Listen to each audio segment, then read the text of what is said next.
peut-être maintenant parler des problèmes financiers et comment on a essayé de résoudre ces problèmes avec les assureurs. Et Olivier Galland a été à l'origine de brancher Gazprom d'ailleurs, il y a de très nombreuses années.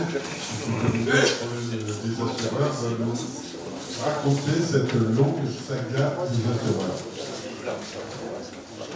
Bien, je vous remercie. Je vais vous parler d'autre chose et de la même chose finalement. Il faut savoir que dans les motivations, effectivement, il y avait des motivations d'inquiétude et d'inquiétude financière, car il y a eu fin 2002 un changement de paradigme assurantiel. Il y avait déjà peu d'assureurs sur le marché, d'assurance, et puis on a changé, Jacques Caton vous l'a dit, on est passé d'un système en fait générateur avec une assurance de 30 ans dans le temps par rapport à ce fait générateur, à une assurance en date de déclaration, avec une continuité dans le temps, c'est la loi Abou de 10 ans plus consolidation, mais qui a bouleversé le régime légal, le régime d'assurance, et qui a modifié considérablement les niveaux de primes, si bien qu'on est passé, comme l'a dit Jacques Caton, d'un niveau de prime de 5 à 8 000 euros à un niveau de prime d'emblée affiché par les assureurs à 15 000 euros, avec des modifications dans le temps, mais ce n'est pas trop le sujet. Alors, la première notion qu'il faut comprendre dans la RCP, c'est que finalement, comme c'est une assurance obligatoire, c'est un des premiers faits qui dérive de la loi Kouchner, eh bien, elle nous oblige à considérer notre assurabilité. C'est un véritable véhicule de la vie professionnelle, en particulier du libéral, ce qui peut expliquer le moindre intérêt, la moindre perception du danger, si j'ose dire, ou la sensibilité par rapport à quelqu'un qui s'intègre dans une structure hospitalière où l'assurance est portée par la structure. Le véhicule de l'assurabilité est quelque chose qui va porter à la fois ma communication et le concept qui nous guide finalement. Alors, cette assurance, c'est un véhicule. C'est un véhicule fabriqué par des assureurs et à notre service. Alors, les assureurs, ils ont eux aussi leurs problèmes, si on peut dire. Leurs problèmes, c'est des problèmes financiers et un environnement contextuel sociétal et légal. Alors, il faut qu'ils fabriquent l'assurance adaptée, dans le cadre légal adapté, et puis qu'ils vendent cette assurance avec ses accessoires, c'est-à-dire qu'ils peuvent passer par un agent, ils peuvent passer en direct, ils peuvent passer par un courtier, et puis une fois qu'ils vous l'ont vendu, il faut qu'ils en assurent le contrat, l'assistance en cas de sinistre. J'ai volontairement mis ce terme, car les assureurs, eux, ne veulent pas en démordre finalement, ils gèrent des sinistres et pas des événements dont on sait la portée relativement limitée, nous le verrons. Et puis, il faut pouvoir passer d'un assureur à l'autre, il faut qu'il l'ait prévu, et nous-mêmes nous empruntons ce véhicule, nous achetons le véhicule auprès d'un tiers, ou même directement chez le concessionnaire ou chez l'assureur lui-même, et puis derrière on veut un service. Vu le prix qu'on paye, on veut un service. Et puis si on n'est pas content du service, il faut qu'on puisse changer. Donc tout ça sont des éléments contextuels de ce qu'est une assurance et de ce qu'elle nous coûte, et ce qui va expliquer un petit peu la suite. Ce dont je vais vous parler est structurel, peut s'appliquer à tous les types d'activités, mais bien entendu je le fais en tant qu'orthopédiste, donc je vais vous parler strictement de ce problème. En tant qu'assuré, eh bien, il faut qu'on puisse se payer cette assurance. Or, dans la création d'Orthorisque, cette assurance, eh bien, elle dérivait, elle était un petit peu chère, de plus en plus chère, à tel point qu'on ne savait pas à quel moment les choses allaient s'arrêter. C'est un des primum movens des travaux qui ont été présentés par Jacques Caton, avec un échange, en quelque sorte, gagnant-gagnant dans l'instauration. Et puis, une fois qu'on a assuré de quoi payer, en quelque sorte, il faut s'assurer dans quel environnement on travaille, le métier que l'on fait. La chirurgie orthopédique est une chirurgie variée, avec des risques plus ou moins importants. Donc c'est un risque groupal, dans lequel nos organisations jouent un grand rôle. Et puis il y a un risque personnel, au sein de son établissement, au sein de la ville, de l'endroit où on exerce. Et c'est un risque également qui est à la fois commun et différent. Alors, la chirurgie orthopédique, c'est une chirurgie avec des risques extrêmement fréquents, et on a rejoint les Américains, on a les mêmes statistiques qu'eux à peu près. On a des déclarations dans l'orthopédie générale de plus d'une fois par an. D'une fois tous les 2 ans, pardon, 58%.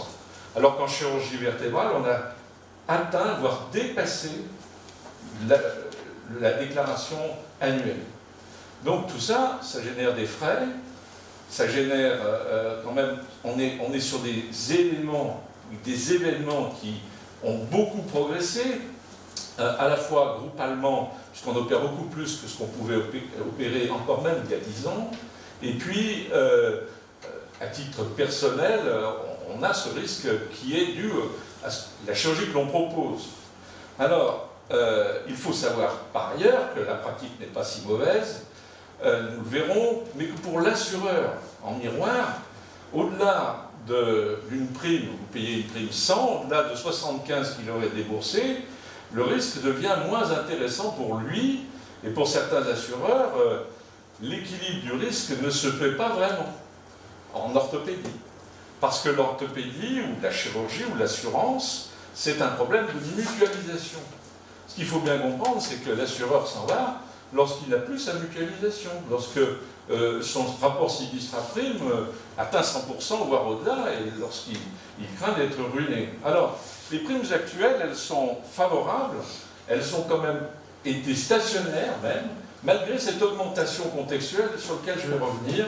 Elles sont autour de 15 000 € en orthopédie, avec des moins 20% sur des spécialités maintenant restreintes comme la chirurgie de la main ou la chirurgie du pied et de cheville, mais elles ont tendance pour le rachis, je vous ai expliqué, à la fois un risque fréquent, mais on n'a pas parlé du risque également d'intensité, qui frappe fort en anesthésie ou en gynécologie obstétrique. Le rachis, les indemnisations risquent d'être extrêmement supérieures à ce que l'on observe dans l'orthopédie générale. Alors, orthorisque, on en est très content, Eric Fresh vous en a parlé, et je pense que c'est un des succès, notamment que Jacques Caton en est un des piliers, puisqu'on a intégré tout cela d'emblée à la Sofcote, et dans non pas une séparation pour le voir, mais dans une véritable intégration. Orthorisque, c'est un des piliers de la Sofcote. Les choses maintenant évoluent depuis 10 ans, et dans une certaine harmonie, une compréhension mutuelle. J'y reviendrai. Alors, comment on a travaillé avec les assureurs? D'abord, pour parler avec des gens, il faut les respecter et connaître ce dont on parle. Alors, il faut travailler la connaissance de notre propre risque, la connaissance de leurs problèmes, et puis voir comment aller vers une stabilisation des primes, chose qui, dans un premier temps, s'est faite, puisqu'on va évoluer en 3 périodes, les 3 premières années, les 3 années suivantes et les 3 dernières années. Et puis, à un moment donné, compte tenu de l'augmentation de la sinistralité due au passage à la fois de la date de déclaration, la date de fait générateur à la date de déclaration, d'autres mécanismes légaux qui montaient en puissance, en particulier les CCI qui représentent 3/4 maintenant des formes de saisine, eh bien, les assureurs ont commencé un peu à s'inquiéter, et puis les pratiques, elles n'ont pas changé immédiatement. On est à 10 ans, on parle encore d'une appropriation du phénomène, mais au début, elles n'ont pas changé, et puis les variations grandes spécialités françaises du contexte légal, du contexte de couverture, ont pu entraîner des effets, notre collègue Bray l'a dit tout à l'heure, de démutualisation ou de largage de certains risques excessifs. Et puis ensuite, en progressant, il y a eu un élargissement du marché, car c'est un effet orthorisque, et l'accréditation y est pour beaucoup, parce qu'elle donne une visibilité à nos professions dans ces contextes.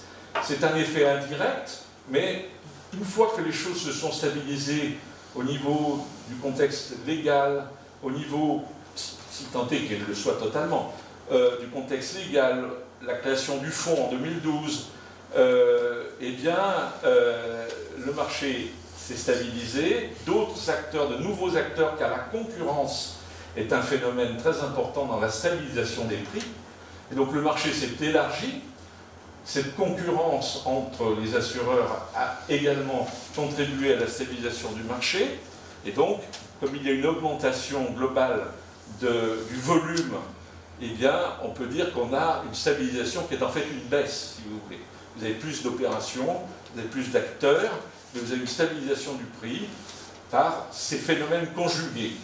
Et donc, au moment où on a eu une déstabilisation, eh bien, on a conclu des partenariats pour approfondir, injecter de l'orthorisque et de la surveillance avec les assureurs et en coopération avec eux. Alors, il y a des menaces, et les menaces sont essentiellement des menaces dues à l'imperfection totale de la loi Abou, qui initialement a créé un problème sur ce qu'on appelle le passé inconnu, ou la reprise de celui-ci. Avant, on n'avait pas de passé inconnu, on était assuré pour une année d'assurance, on était tranquille. Aujourd'hui, quand vous êtes en milieu de carrière, vous avez un passé inconnu de l'intégralité de votre carrière, au moins 10 ans derrière, et puis des choses qui vont survenir, et puis des anomalies de plafond. Au départ, on était à 3 millions d'euros, on a dû monter à 8 millions d'euros, et puis au-delà de ces 8 millions d'euros, eh bien, normalement, on pensait que les juges n'allaient pas aller au-delà, en tout cas. Ben si, ils vont au-delà, 10 millions d'euros, plus grand sinistre, étant d'orthopédie avec 10 millions d'euros et un collègue insolvable et incapable de les payer. Et donc, il fallait instaurer ce fonds de garantie. Le problème, c'est qu'il y a des problèmes avec le fonds de garantie et des modifications législatives, ce qu'on appelle la subséquente. En effet, en même temps qu'on a créé le fonds, on a créé pour les assureurs 2 modalités de prise en charge de garantie dans le temps, selon que vous arrêtez complètement ou selon que vous continuez avec un autre contrat de nature obligatoire d'assurance.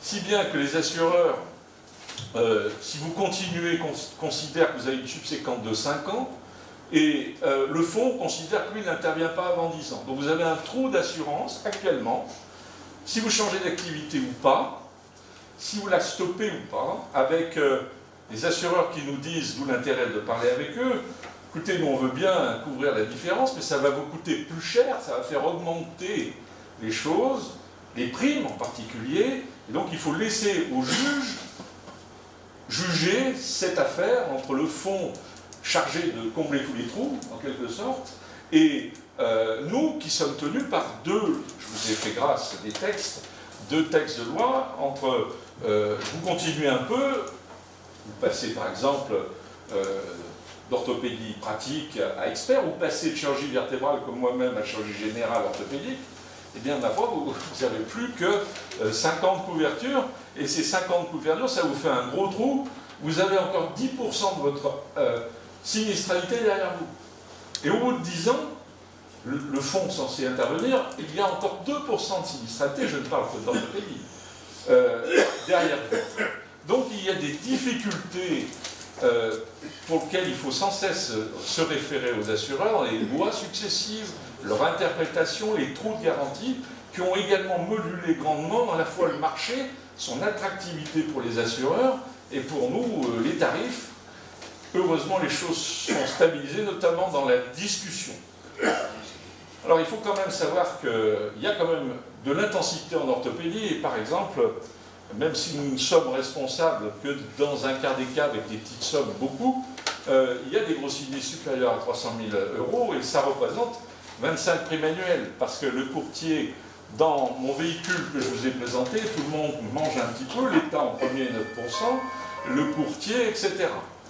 Donc il est très important pour discuter avec les assureurs de bien connaître leur mécanique, comment ils fonctionnent, et ce pour améliorer les couvertures et rester pour nous dans les indicateurs. Les indicateurs, c'est ceux qu'on définit, que la profession définit, nous l'intérêt de rester tous ensemble, car, eh bien on n'en a pas parlé, mais dans la mauvaise pratique, il y a 4% d'entre nous qui sortent des indicateurs régulièrement. Qu'est-ce qu'on en fait? Eh bien, l'assurance pour eux est chère, de plus en plus chère, est parfois introuvable, même si elle passe par le BCT, leur solvabilité peut se retrouver mise à mal, puisque quelqu'un de pratiquement pas assurable a des primes jusqu'à 40 000 euros s'il peut continuer à les payer. Alors, le CNP Orthorisque, dans une intégration à la fois de l'éducation, a un rôle important à jouer puisqu'il surveille tout ça, et j'ai mis le rapport Uzan, pas le projet Uzan, parce que ça va être un élément important, cette sinistralité ou cette perception de la sinistralité dans ce qui a été présenté, parce que maintenant on discute avec les patients, avec les associations de patients, et donc bien sûr va survenir le temps où les gens vont s'interroger sur ce chirurgien qui a tant de sinistres plus que les autres. Donc il a intérêt, à la fois pour être assurable et pour maîtriser même sa survie professionnelle, à maîtriser cela. Je vous remercie. Merci beaucoup. On a 10 minutes de discussion. Ensuite, on va laisser la parole à Damien Malberti, qui va gérer là-dessus, vous avez tout ça. Sur le plan financier. Il faut savoir que quand même, il y a une petite escroquerie, entre guillemets, sur la création du fonds de garantie.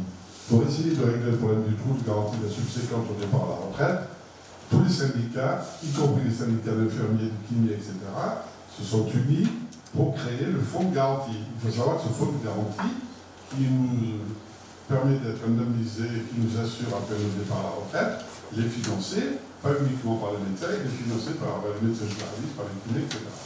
Et qu'aujourd'hui, il y a ceux qui gèrent le fonds de garantie, ils ne veulent pas sortir l'argent du fonds de garantie. Ils disent en gros, d'abord, si vous avez le sinistre avant la création du fonds de garantie, étant donné que ça n'existait pas, on ne paye pas. Donc tout ça, ça risque de se terminer quand même devant le juge, alors soit le Conseil d'État, soit en Cour de cassation, je ne sais pas, d'une part. Et puis, d'autre part, il y a l'histoire des 5 ans, c'est-à-dire que si vous modifiez un chouïa votre activité, si vous continuez à faire de l'expertise et que vous avez arrêté la chirurgie orthopédique, eh bien, pendant 5 ans, vous êtes pratiquement plus assuré avec un taux de garantie de 5 ans. Donc, je crois qu'il va falloir qu'on reprenne notre bâton de pèlerin, qu'on discute avec l'ensemble de tous les syndicats qui mettent au pot au fonds de garantie pour essayer de trouver une solution avec le ministre de la Santé et le directeur de la Caisse d'assurance maladie sur ce problème du fonds de garantie, parce que là, franchement, il y a quelque chose qui ne va pas du tout. Oui, tout à fait. Le gouvernement, lui, s'est prononcé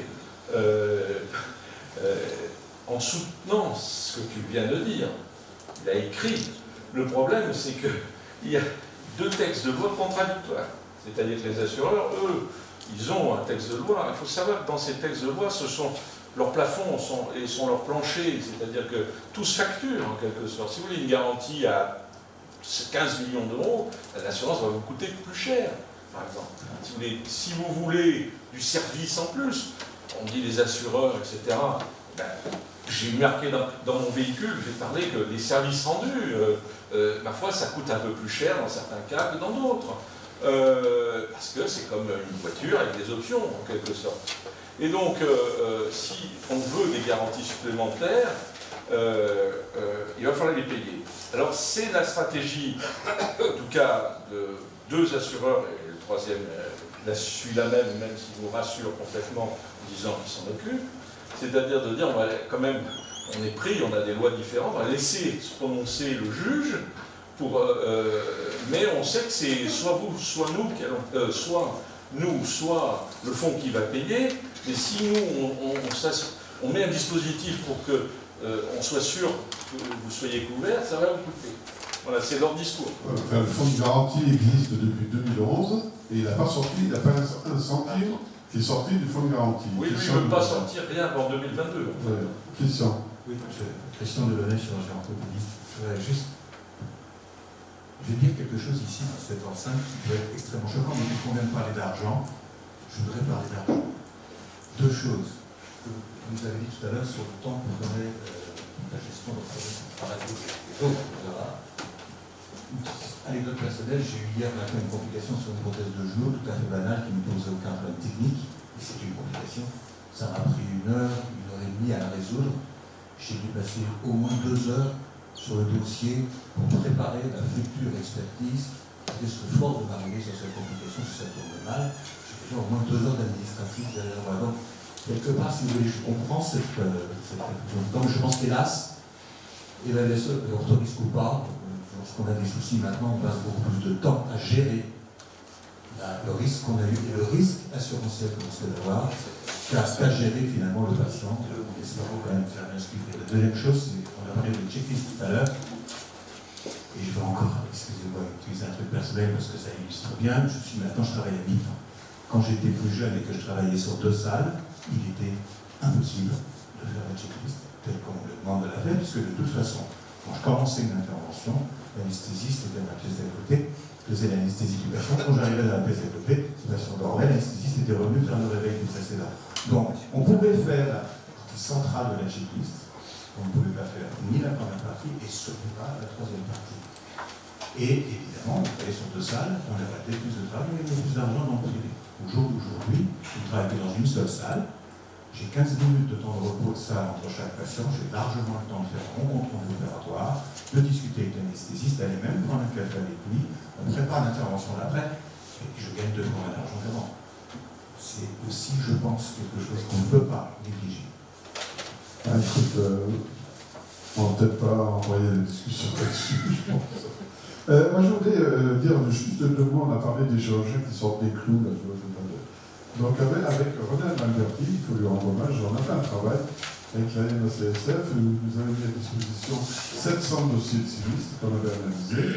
On avait classé des chirurgiens par 3 catégories: ceux qui n'avaient jamais de problème, ceux qui avaient un problème normal, récurrent, une fois par an, voilà, et puis ceux qui avaient beaucoup plus de problèmes.